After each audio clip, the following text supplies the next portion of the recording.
from a productivity perspective, everyone was obviously forced to go down like at least the hybrid model during COVID. Yeah. It was incredible to see how bad at management a lot of companies are. If you had bad management, just bad people managers, which is very common. Yeah. When you have the crutch of showing up every day and watching people work every day and making sure they're working every day and the whole bad management thing, you can kind of get away with.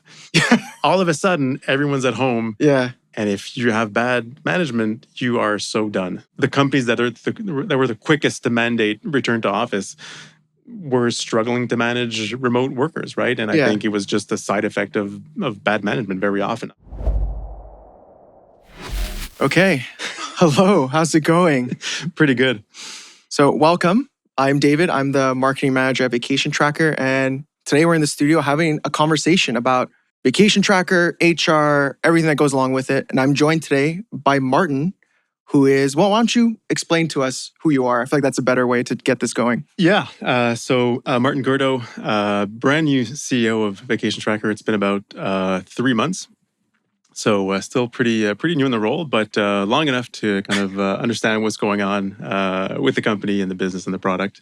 So pretty excited to talk today. Awesome. Well, why don't you tell us a bit more about your background? Like obviously you're a CEO now, but this isn't your first time being a CEO. Yeah, I have I always struggle with this question because I have a very weird background. So I'll start from maybe the beginning. I studied in computer science, and although back then computer science was one track. It was like you were going to be a programmer or nothing else, basically. Oh, okay. And so I studied in programming. Back then it was mostly COBOL. I'm that old, and C++. So yeah. Okay. Wow. Yeah.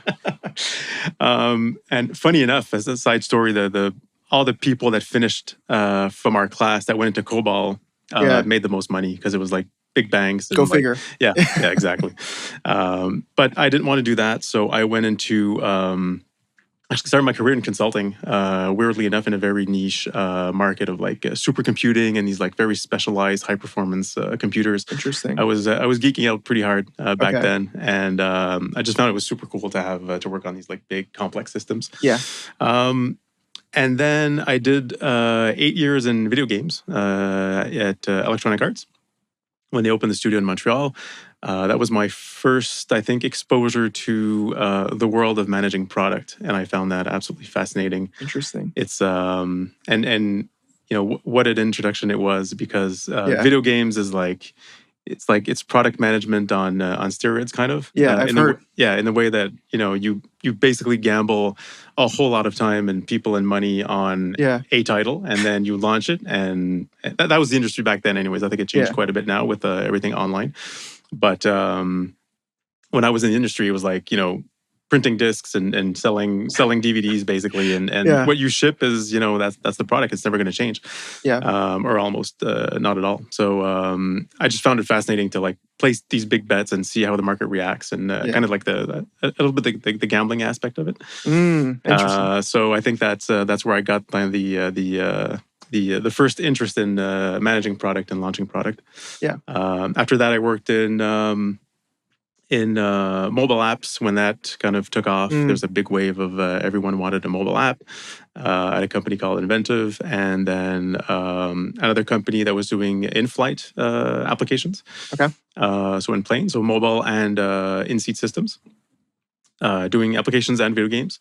And that's kind of when I started working at Inventive in mobile apps, I kind of got the first taste of actually running a business. And it was a smaller company after EA.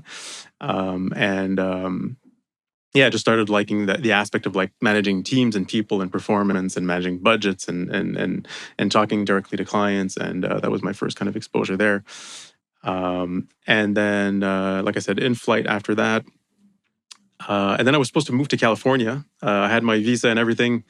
And I never ended up leaving because I started my own business with two co-founders, a company called PNR, which is still running today. And management consulting, mostly in tech, but in traditional businesses as well that were trying to kind of reinvent themselves.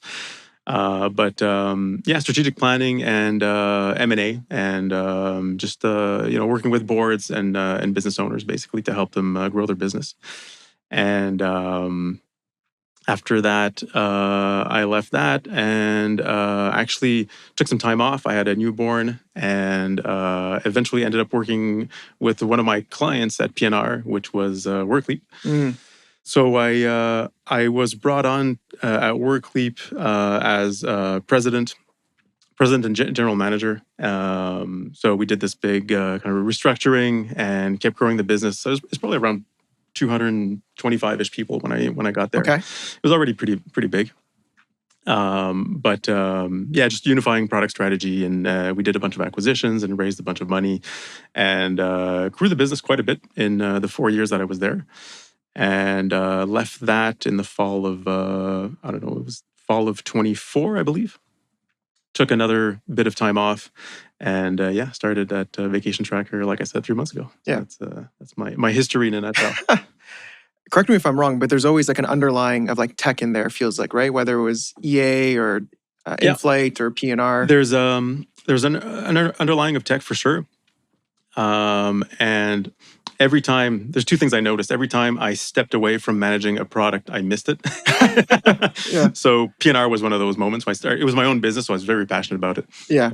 And we actually we ended up creating our own product, which was me. Yeah, we created like this strategic planning SaaS actually. Okay. Platform. Because I think I just maybe deep down I missed product management so much that I kind of pushed for us to create our own product. Yeah. And then I always came back to like managing product and technology. Right. That's the first trend that I've noticed in my career. And the second one is flipping between big and small companies, which is interesting. Yeah. Now that you point out, I'm starting to connect the dots here. Like out of school, the first company I worked for, that small consulting firm, was like 30 people. Yeah. Then EA, which was like 10,000 plus. Yeah. Inventive, which was like, when I came in, it was like 15 people. We grew it to 100. Wow, okay. Then I went to a company, they renamed it became Global Legal, but it was called, Global Legal. They renamed to a new public company, a few thousand employees.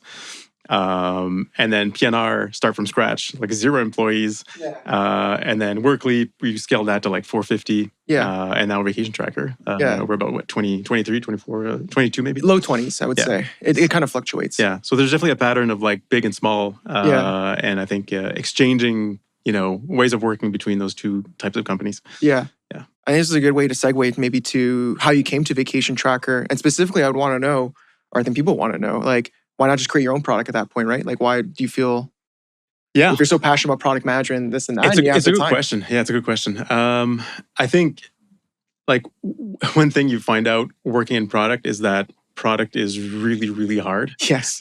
Finding product market fit is incredibly hard. Even with like all the resources and the right idea, if it's not the right timing, the market's not ready for it. Like the stars really have to align. So the fact that Vacation Tracker, although small company, already had product market fit, and was a bootstrap business and had huge potential, and there's a bunch of reasons. But I think having seen how hard it is to start from things from scratch, you create this like new sense of respect for an established product with product market fit. Yeah. Interesting. Yeah. So most people tend to see, I think, vacation tracking or PTO tracking, whatever you want to call it, as like a solved problem. Yeah. But why isn't it? Why is there more room to grow here? So it depends on how you frame that question. If you look at PTO tracking as the logistical aspect of PTO tracking, then it kind of is a solved problem. Like our product does a very good job at it today. But if you look at like what is PTO in general and why people need PTO, and that becomes a little more ambiguous as a question and as a problem to solve. If you look at PTO like a mechanism for people to perform their best at work and have a work-life balance, and then is that problem solved? Probably not. And I don't know if it ever will be perfectly solved, but it's a really interesting one to tackle. And I think Vacation Tracker is like super well positioned to take that on. So it really depends on the framing of the question. But for sure. From a logistical perspective, like, we know the market. Even if it's only been a few months, like I've learned a lot about the market. There's a lot of competition. A lot of those players are small and kind of doing the same thing. Yeah, I think we're already well positioned in kind of that niche. But yeah, I think there's a pretty big thirst for innovation for sure. in the kind of employee energy management space, and I guess a higher level maturity level of PTO tracking Yeah, and management than what currently exists. yeah, that makes sense. I definitely want to put a pin in the energy management because I feel like we're going to talk about that for sure in a little bit.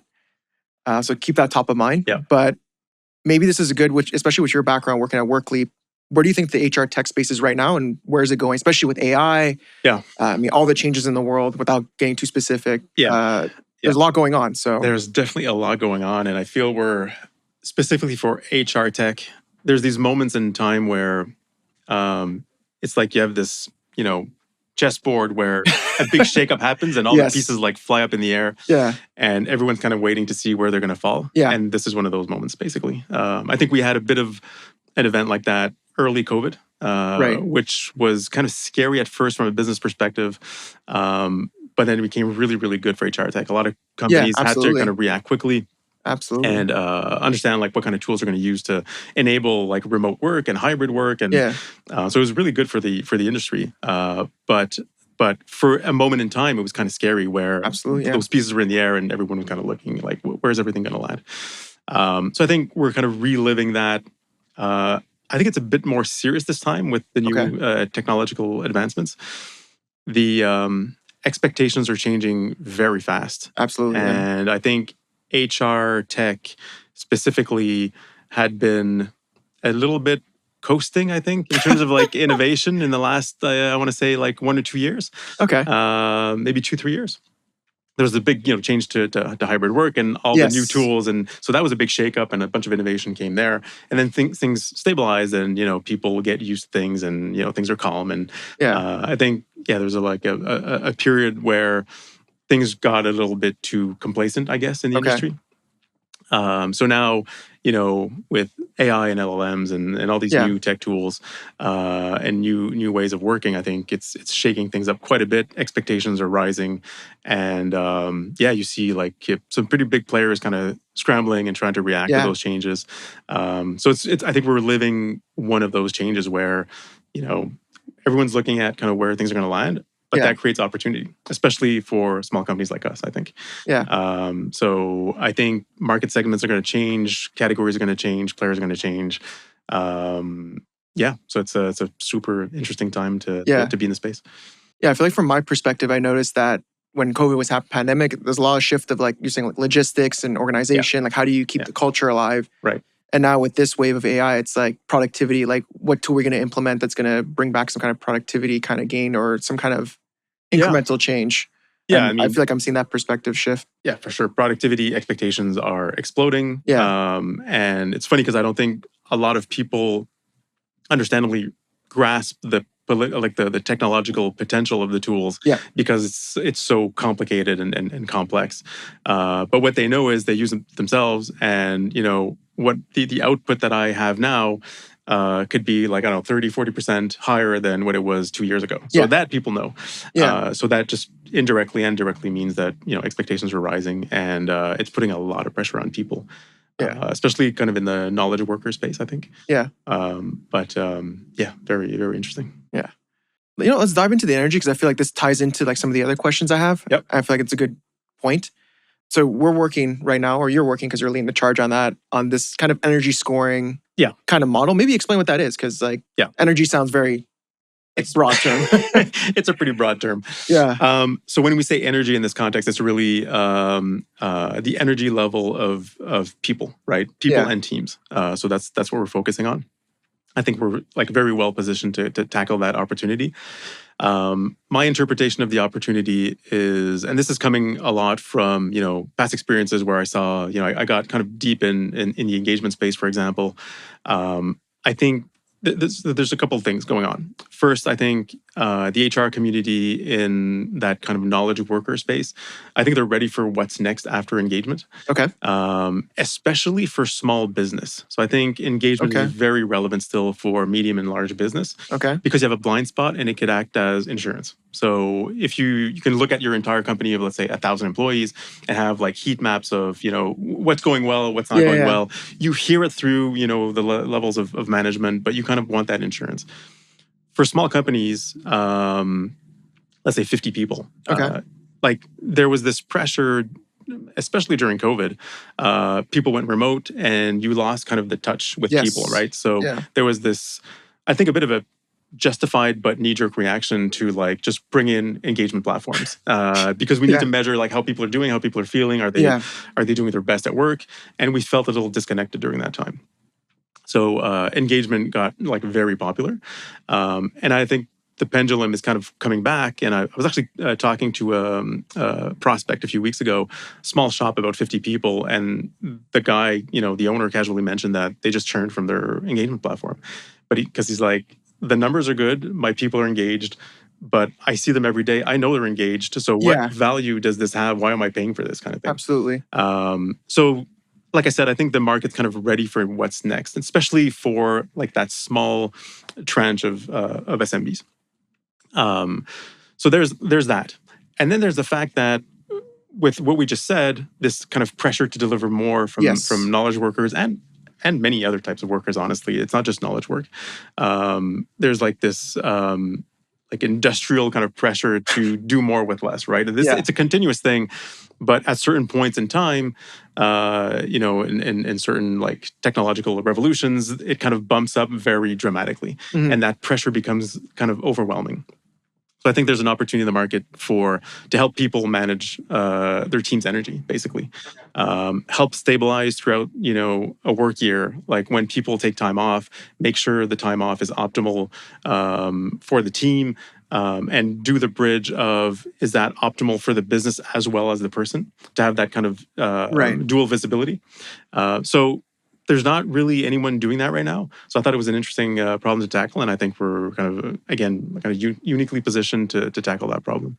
And then we can go down that rabbit hole quite a bit, but Please. Yeah. we started talking internally about like personality types and how that affects. I did see that chat. How that affects your kind of how much you recharge when you take time off, right? Yes. I read a bunch of research on this, and it's pretty interesting how like there's basically four types, and if you take time off that's not a good fit with your type, you could have like 30% less energy coming back to work, right? And that's Right. just lost energy because of bad self-awareness. Yeah.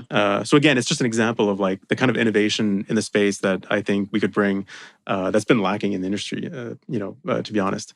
Yeah. So it's like, again, going back to like those pieces that are up in the air, Yes. I think there's an opportunity to create or explore new categories in the space in HR tech. And super exciting. Nice. So this ties back to a previous question I didn't get a chance to ask, but maybe this could kind of lay the land for the vision of the company of Vacation Tracker. So like, where do you see us going? 3, 5, 10, whatever, however time spans you want to do? Because obviously, yeah, 10's a bit intense. Yeah, I was gonna say I figured that was a big ask. But yeah, the way things are going, I think what happens, what the world looks like in 10 years is yeah, it's exciting and frightening at the same time. Yeah. So I'm probably not going to go there, but let's say in 3 to 5 years. So I mean, from a product strategy perspective, going back to what I was saying before, I think there's an opportunity to invent and lead a new category. So that's like super exciting. Yeah. It's a gamble, but it could pay off. Well, as we know, you love gambling. So I kind of like gambling. Yeah. So that's like super exciting. And I think, again, we're well positioned to do that. But just in our existing segment, like if you look at PTO tracking, the niche vertical that we're already in, Yeah. It's kind of very fragmented right now and lacking innovation as well. Yeah. Without going into like maybe more exploratory things like energy management. Yeah. Like just doing good PTO tracking management and forecasting and all that stuff. Yeah. I think we're pretty well positioned to become a leader in that space now, and it's a huge addressable market. Yeah.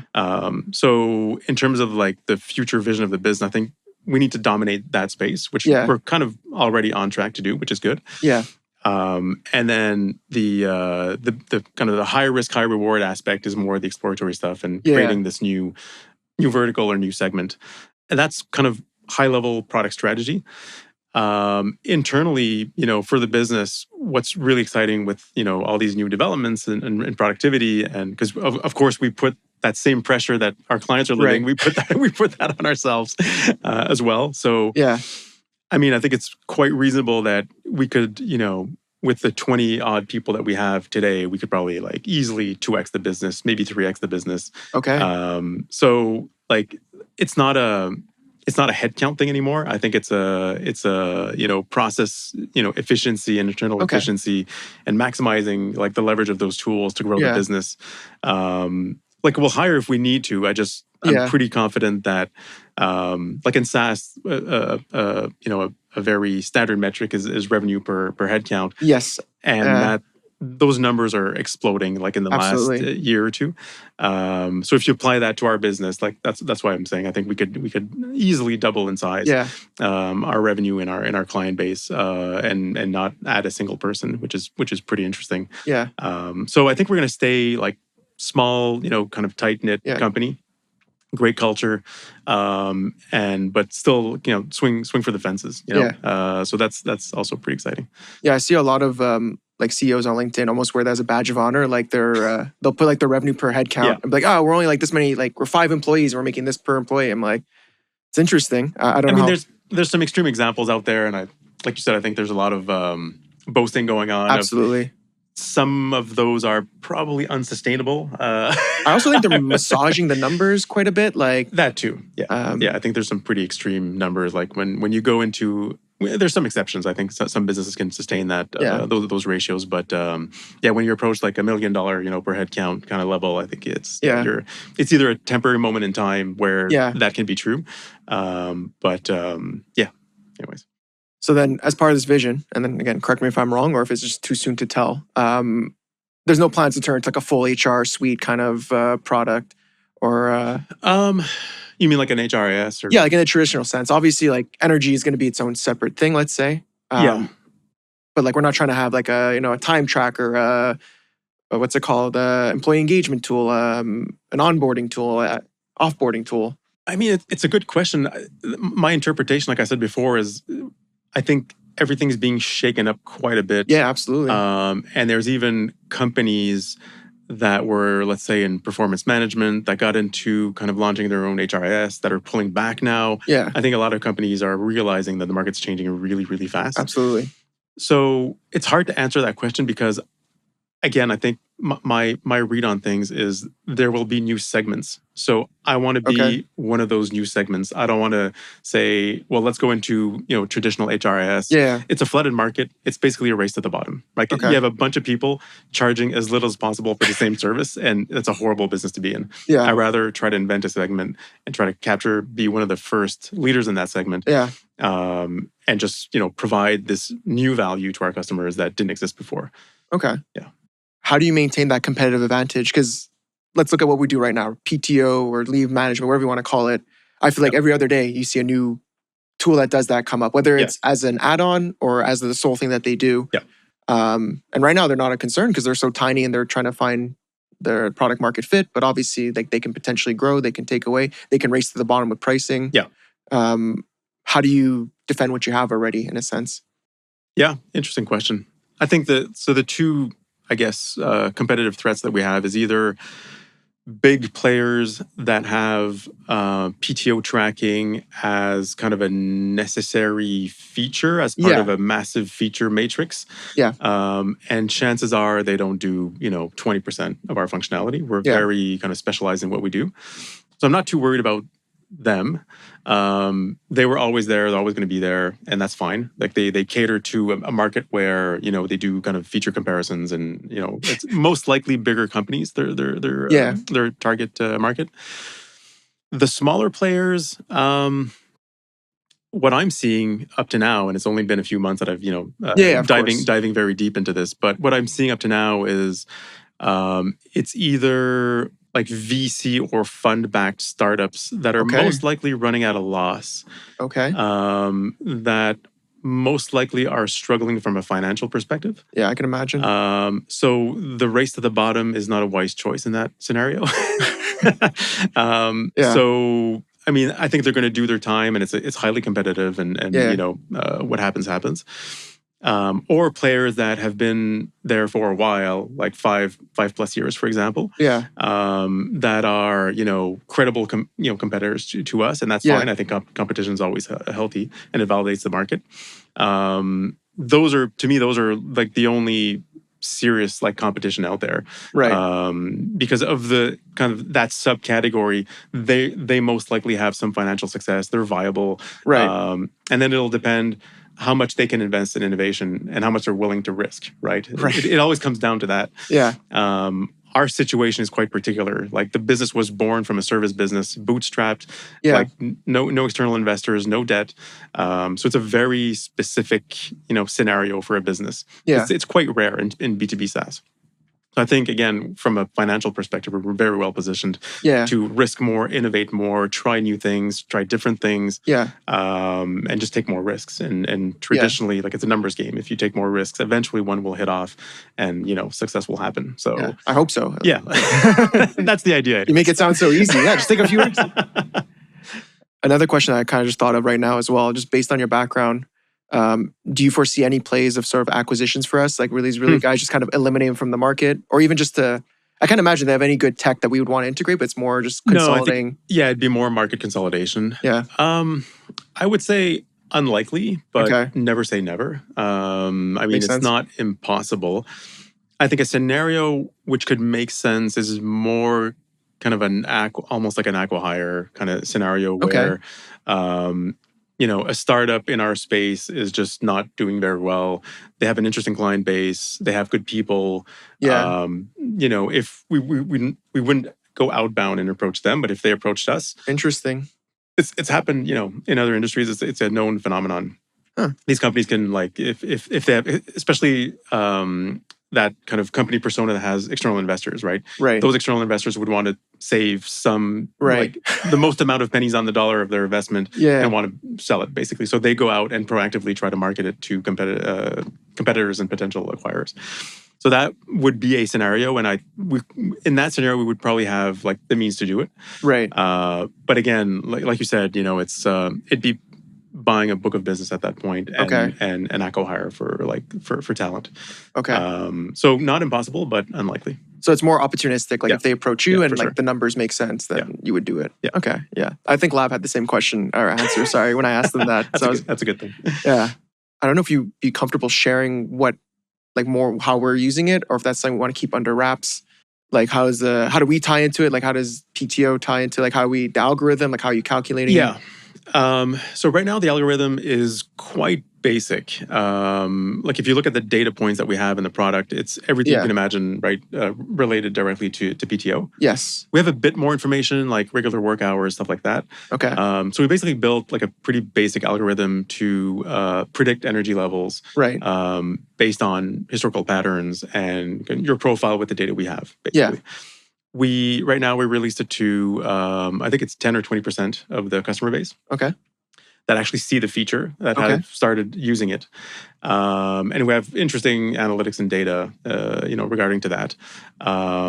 It seems surprisingly sticky as a feature. Okay. Yeah, people actually looking at their energy dashboard quite often. Yeah. So that's pretty cool.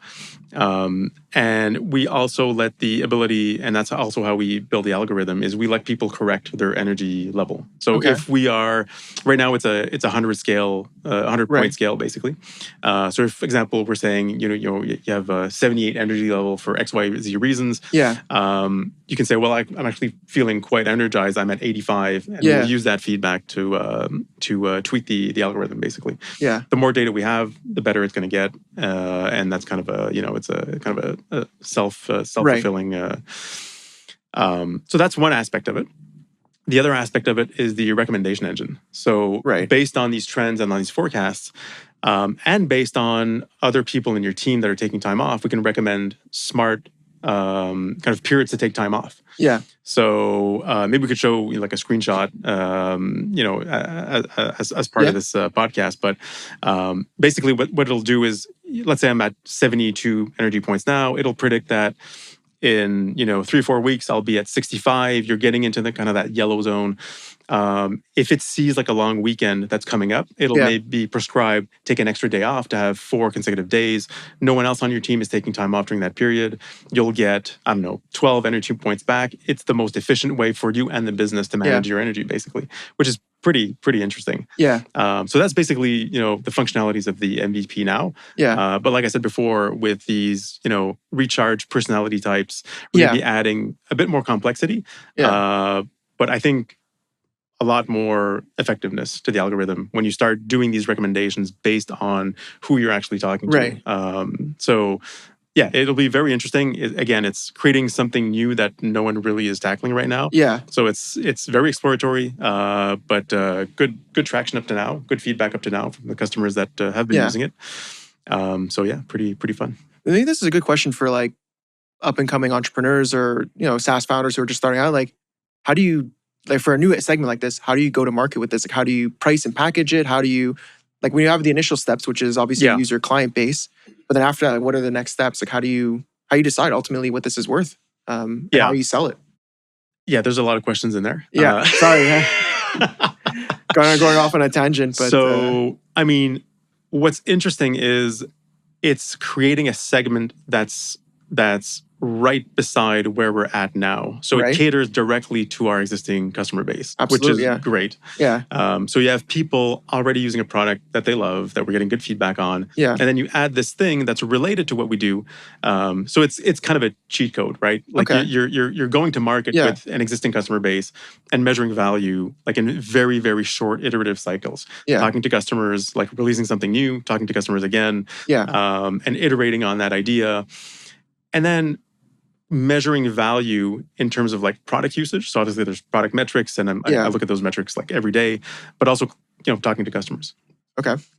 So doing that, you start measuring what kind of value you're adding, and then you mentioned pricing and packaging. Yeah.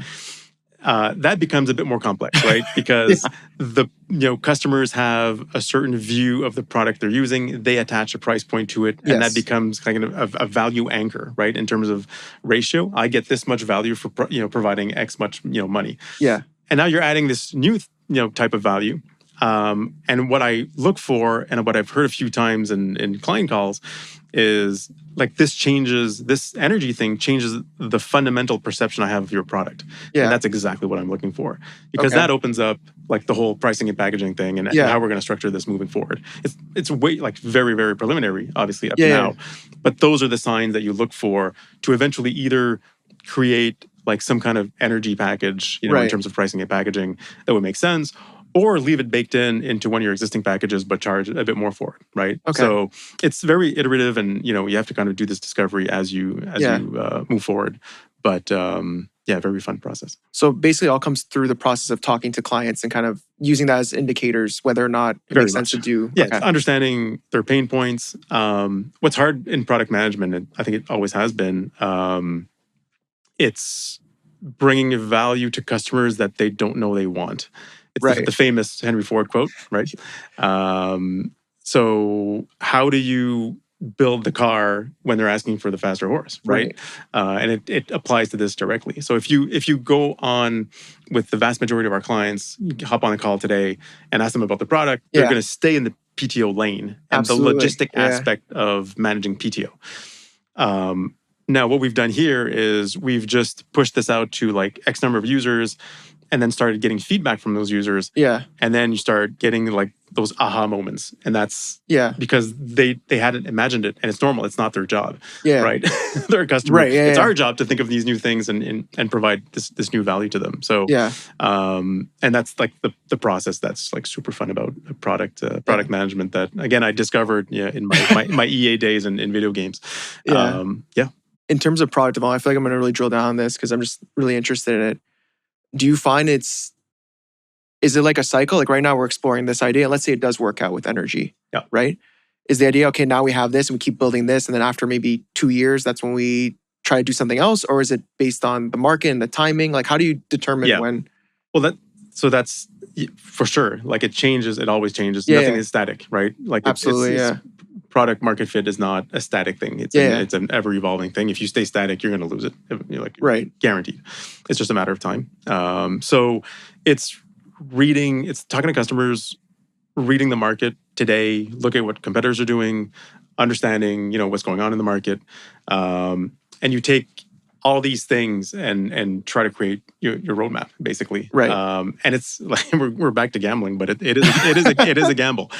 Yeah. There's this like incremental product management where you do Yeah. what your customers ask and what your competitors are doing. Yeah. It's very safe, Yeah. very low risk, low reward, right? Yeah. And then as you go further in that risk taking, Yeah. the reward becomes higher, Okay. basically. So you want to manage the level in your roadmap of which you have this incremental innovation and like exploratory innovation, very Okay. high risk taking. Yeah. And again, because of the way the company is structured and the company's history, we're very well positioned to do that. Absolutely, yeah. Versus a company that's like VC backed and they want to see like a return now. Yeah. So they might actually put pressure on doing less innovation, when things get tough, right? Yeah. Early on when the check is being made, everyone wants to innovate. But Yeah. if you don't find traction, then the party's over and you need to kind of start doing what your competitors are doing, and it's again, race to the bottom. So what, let's say percentage breakdown would you allocate to like new ideas, innovation versus like ongoing maintenance and like, let's say features that customers do ask? Is it? Yeah. So I would, you said maintenance, I would exclude maintenance. To me, maintenance is like another category of like, you have like that baseline, Yeah. like addressing, technical Like debt and bugs. And like, to me, that's like maintenance, the underlying, it's probably not even part of like the roadmap. Let's remove it then to make it simpler. Incremental innovation, it's probably 60%. Okay. Of our resources right now. Okay. So iterating on like the product market fit we have now, yes, and making sure we maintain it, yes, very important, and making sure we have it in 6 to 12 months. So that's it seems a lot, 60%, but I mean it's the business, right? Yeah. It's keeping the lights on, making sure we're somewhat successful in the next 6 to 12 months. Yeah. 40% of exploratory innovation is quite a bit. Yeah. It's when you look at it that way, it seems not a lot when you just do like the 60-40. Yeah. But when you consider that 60% ensures the future of the business, basically, 40% is quite a bit.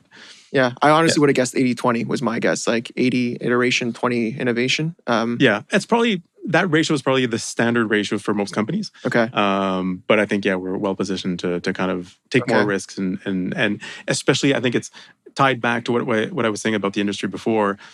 All those pieces are in the air. Now's the time to take advantage of it. Right? If we were like mid-cycle where, past risks had, paid off, and now we're extracting value.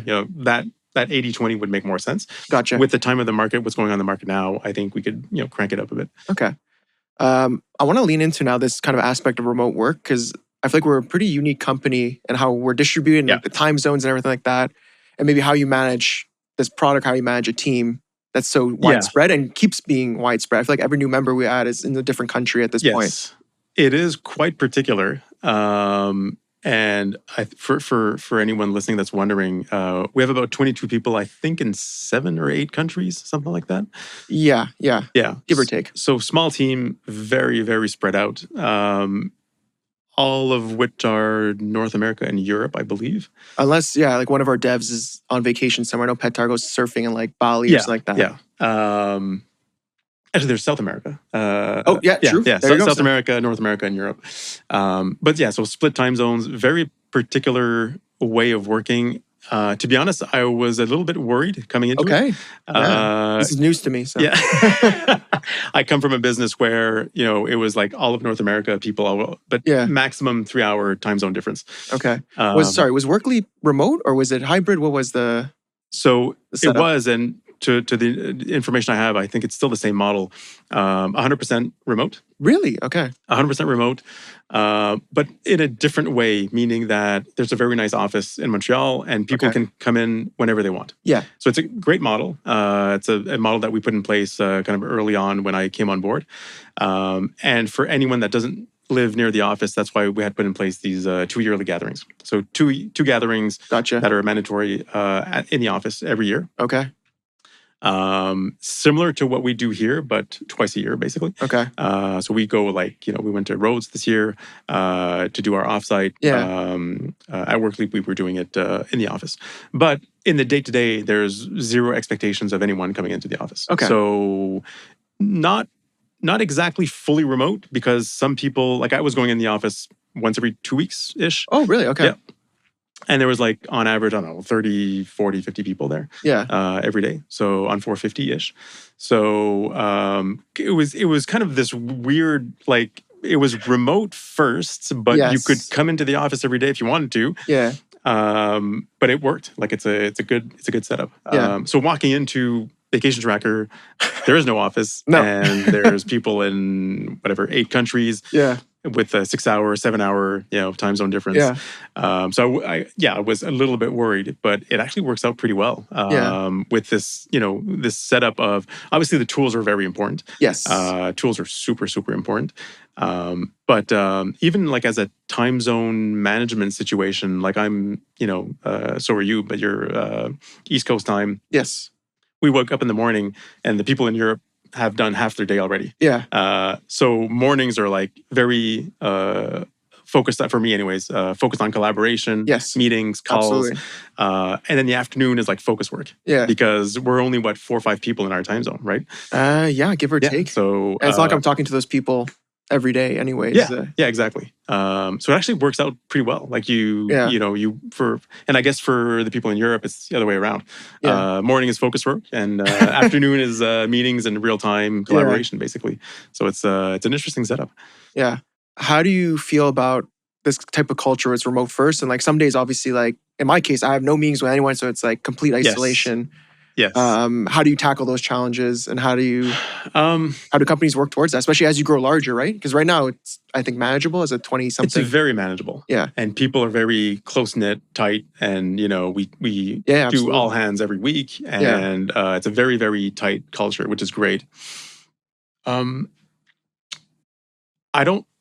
It's funny because having lived a larger environment, I've lived obviously pre-COVID, full time every day, spending 50, 60 hours in the office.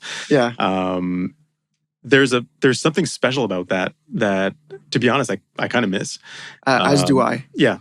It's there's something special. I mean, it has drawbacks, right? The commuting and the traffic and going to pick up kids and there's traffic and you're going to be late and none of that exists anymore, which is awesome. Yeah. So, I mean, there's pros and cons to every model. From a productivity perspective, I mean, everyone was obviously forced to go down at least the hybrid model during COVID. Yeah. And it was incredible to see how bad at management a lot of companies are. It basically exposed, if you had bad management, just bad people managers, which is very common. Yeah. When you have the crutch of showing up every day and watching people work every day and making sure they're working every day and the whole bad management thing, you can kind of get away with. All of a sudden, everyone's at home. Yeah. And if you have bad management, you are so done. And we saw a lot of companies struggle. And really, okay. I think the companies that were the quickest to mandate return to office were struggling to manage remote workers, right? And I think it was just a side effect of bad management very often. I don't want to generalize. I think there was exceptions. Yeah. I think certain type of work, and that's why we do these yearly offsites. Yeah. When you talk about more strategy and creative stuff and innovation, and you really want to take a step back and have deeper conversations at a large group of people, being face-to-face is irreplaceable. I think we all agree. Yeah. But to do your job every day and to make sure that your company your company and your teams deliver, you need good people managers, and unfortunately it's a small part, I think, of the percentage of people managers. Yeah. I think it was just a lot of trust issues I've noticed at certain companies I worked at during the remote period, where it was okay, you better be on this time, always checking to see if you're online, that is a side effect of bad management. Right. Because that's managing time. Yeah. It's Absolutely. managing input, not outcome. Exactly. Right? Yeah. And which is a horrible Wow. way to manage. It's basically going back to like punch cards, right? Basically, yeah. It's like in the Industrial Revolution, you had like these punch cards, to make sure that people were on the job. Yeah. But the output was very measurable because it was like printing nails or like, forging beams, or like Absolutely. it was 100% measurable. Knowledge work and innovation is a lot less measurable. So Yeah. you need people that are there, that are motivated. But yeah, people, they went in this like weird default fallback mode of measuring time, Yes. and presence and being online, Yes. instead of measuring like why you were hired for. Yeah. If you were hired for like as a software developer, Yeah. well, it's what do you deliver every week? Absolutely. And instead of measuring that, they were going like measuring hours, which is completely wrong, obviously. Yeah. Yeah, and it created all these like interesting. I guess we're sidetracking a bit, but No, this is good. I like this. it created all these. I saw the early signs of this at when I was at PNR. We had like all these clients that were going through the early kind of COVID stages. Yeah. And of like running the business remotely, and Yeah. for the first time, the flip side of everything I just said is you had people. It exposed these like overachievers that were pulling a lot of the company forward, Okay. that were blended in the mix of people working on site. Now they're remote, and now we're looking at outcomes. Right. And this exposes people that are pulling 4 times the weight of other people on the team, right? Yeah. Because it's no longer blended. It's someone at their home doing their work.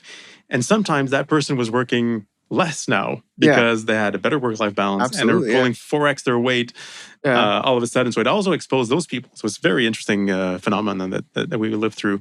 Yeah. I think it changed, the science of getting the most out of people ultimately. Yeah. There's probably no going back. I think it's one of those, Pandora's box where it's open. Exactly. Yeah. It's one of those times in history where the change happens and people react. And I think some businesses did these very early return to office mandates because they wanted to go back in their comfort zone as soon as possible. Yeah. And it might work out for them in the short to midterm, I guess. Yeah. But I would think that, to your initial question of this new way of working exists now. You can't deny it. And it works for a lot of businesses. There's some very profitable, like high growth businesses out there that are fully remote. Yeah, absolutely. And it works, right? So the model is proven. So you can't, like you said, Pandora's box is opened. Yeah.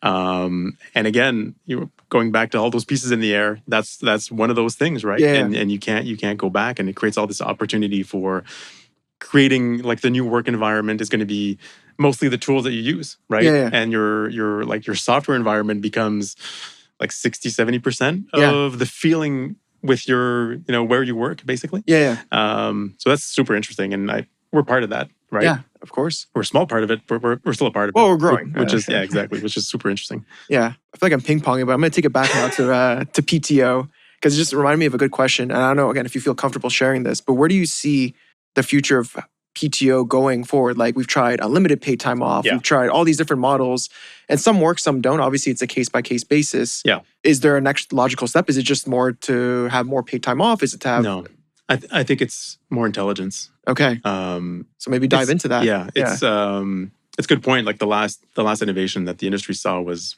like you said, is unlimited, quote unquote, which is not really unlimited. No. Everyone knows it by now. It's like it's a horrible name for it. Most companies call it like flex time now. Everyone calls it flex time. Flex time. And I see a lot of companies do flex time with mandatory PTO. So basically back to square one, which is you have to take minimum 2 weeks. Full circle. Yeah. Minimum 2 weeks, which is what people end up only taking, but you technically have unlimited, which to each their own, I guess. No, I think it relates to a few things we talked about earlier, but the potential for innovation is huge. Yeah. I think intelligent PTO is the way forward, meaning that looking for a more informed way of doing things. Okay. Like if you look at the purpose of PTO, yes, right? It's because people need to rest and recharge and spend time with their family and have some kind of life balance, all of the above, right? Yeah. And if you look at the layer of, like you mentioned, the mechanics of PTO, which was like flex time or like a very prescribed period, it's very rigid and there's a complete disconnect with the initial purpose of it. Yeah. Which is everything I just mentioned of Yeah. recharging, taking time off, and have a balanced life. I think making people self-aware of how they recharge, Yeah. and going back to the purpose, Yeah. like of the why we do this, Yeah. and integrating that in intelligent products with smart recommendations, Yeah. and knowing, like I said before, your personality type, for example. Yeah. I think it's going to make a world of difference in term for businesses as well as individuals.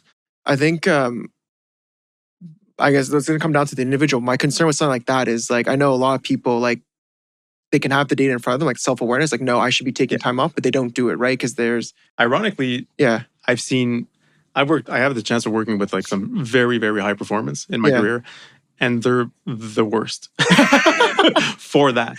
Because I mean, I think it's a normal personality trait. When you're very good at what you do and you're very smart. Absolutely, the bar is high, right? And you set the bar very high for yourself and others. Which means that you don't slack off, you don't take time off, you don't, you double down all the time. And if there's something broken, you want to fix it. But like we know in businesses, there's usually something to fix or something broken or something to improve. There's always something to do. Unlimited work, basically. So those people are really bad at actually managing their own energy, which is, they're super smart people. Absolutely, But they convince themselves that I'll just fix this one last thing, right? And then bad things happen, right? It's inevitable. I think we've all kind of seen it or examples of it. So just helping with that self-awareness, even if just for those people, it could be incredibly beneficial for a lot of businesses. Every single business I worked with, and I've worked with a lot in my consulting days, there's this like top, I don't know, 10, 15% of people in teams that pull a lot of weight. And those people are the worst ones at managing their energy. So keeping those people rested and optimal throughout the year in a consistent manner is priceless. Like it's such a huge benefit to any business. What do you think about some of these companies that do like a mandatory where it's like, oh, like it's not even part of the PTO. It's like we just shut down for like 1 week for like a mental health week. I've seen a few companies do that, or even like a few days. Like, is that more of a Band-Aid to a problem that needs fixing, or is that like a viable solution? I think it's somewhat of a Band-Aid. If you have a lot of people that are, I mean, you're basically trying to address the problem I described. Yeah, absolutely. But the thing is, you're putting everyone in the same bucket. You're basically saying, the entire company is not self-aware of their energy management, so I'm going to force a week off on everyone. I mean, if that's the case, that you have a bunch of people, most of your company is not self-aware and are unable to manage their own energy, I guess it's it's better than nothing. But if you look at like the maturity model of that action, it's very low, right? You're basically it's a forcing function to put a Band-Aid on the problem. I'd rather educate people and keep them, aware and enlightened as to like what their optimal energy management strategy is, right? Versus like forcing a solution down their throat.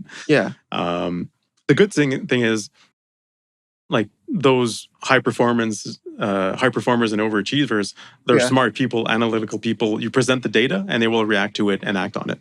So you can hope. Well, yeah, you'd hope. Exactly. If you present enough data and scientific data and with enough backing, I think they're going to react to it and take action. I feel like we talked a lot about like the future and like the path moving forward. But maybe we didn't touch upon maybe like some of the challenges we kind of expect to face along the way, right? Like everything seems like in a nutshell, like, oh, this is going to be like, we're going to do energy, we're going to do this, it's all going to work out. But like, what are, in your opinion, some of the biggest challenges you might face going down this road? Huge challenges. Like it's like I said before, it's a high risk, high reward bet. Specifically, the whole energy management thing, or any other like exploratory, innovative thing that we're going to launch, in the company.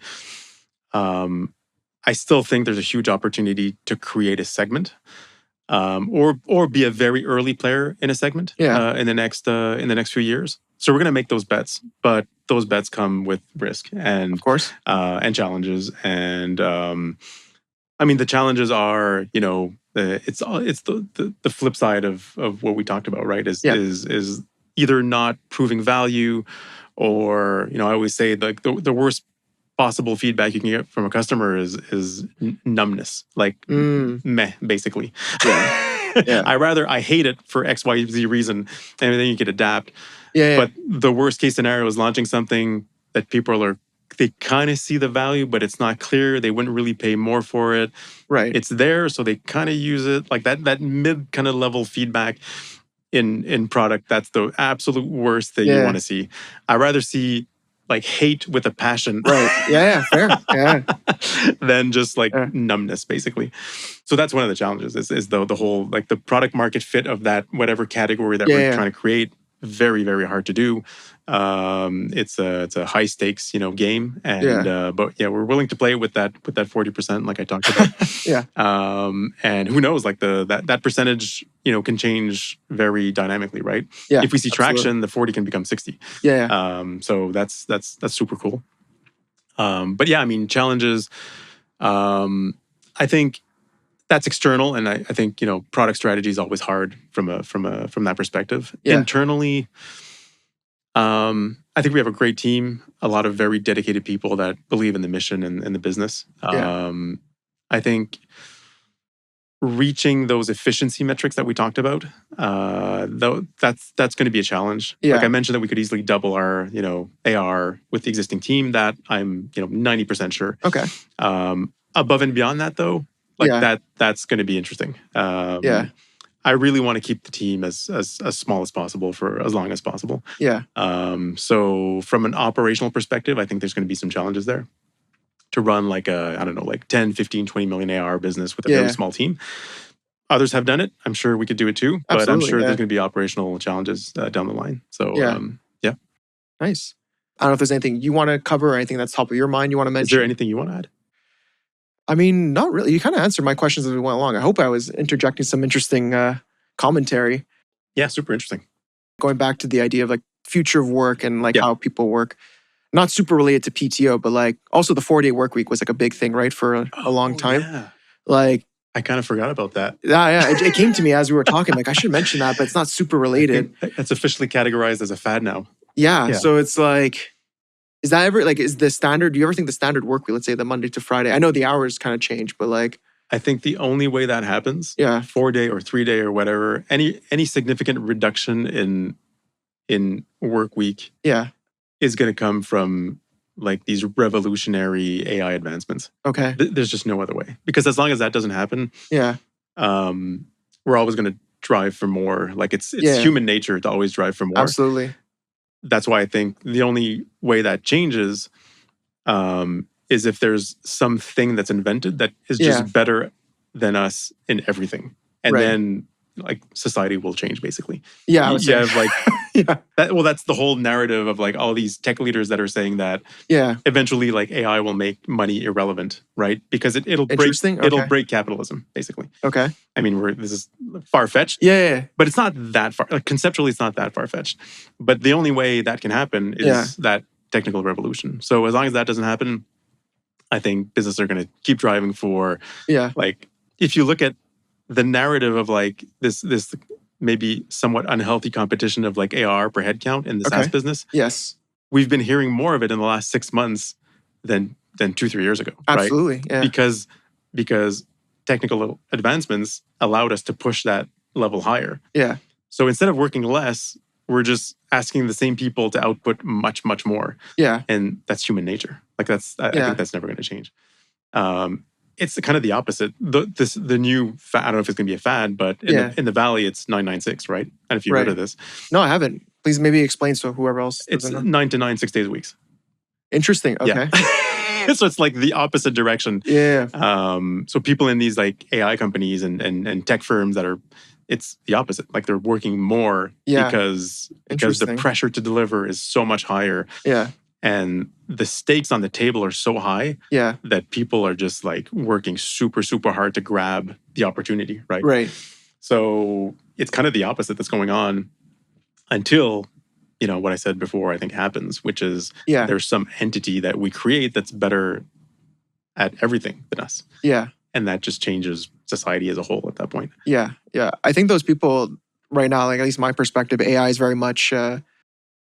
like everyone wants to be like the big company that kind of makes it out of it, right? Of course. And there's a lot of players, as we know. So I can see why they're doing the 996 kind of. Yeah, it's a. Apparently this is being asked in interviews in the Valley. Like people Yeah. are asking like, what do you think of 996 Yeah. in interviews? Interesting. But I also think part of the reason why we're seeing less of like a downplay on like 4-day work week, unlimited, this and that, just like you can tell the market shifted into the employer's favor, right? Like they have all the power. There's like one job post will attract like 300 applicants.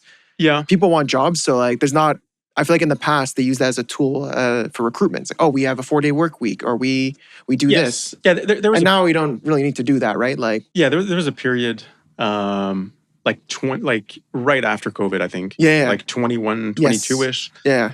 The war for talent was like incredible. Yeah. Right now, the war for talent still exists, but it's AI talent. Yeah, And the pool is absolutely. so small that Yeah. you hear of these like, I don't know if you heard the stories of like when Meta wanted to build their AI lab, they were making these like multi-million-dollar offers Oh, to yeah.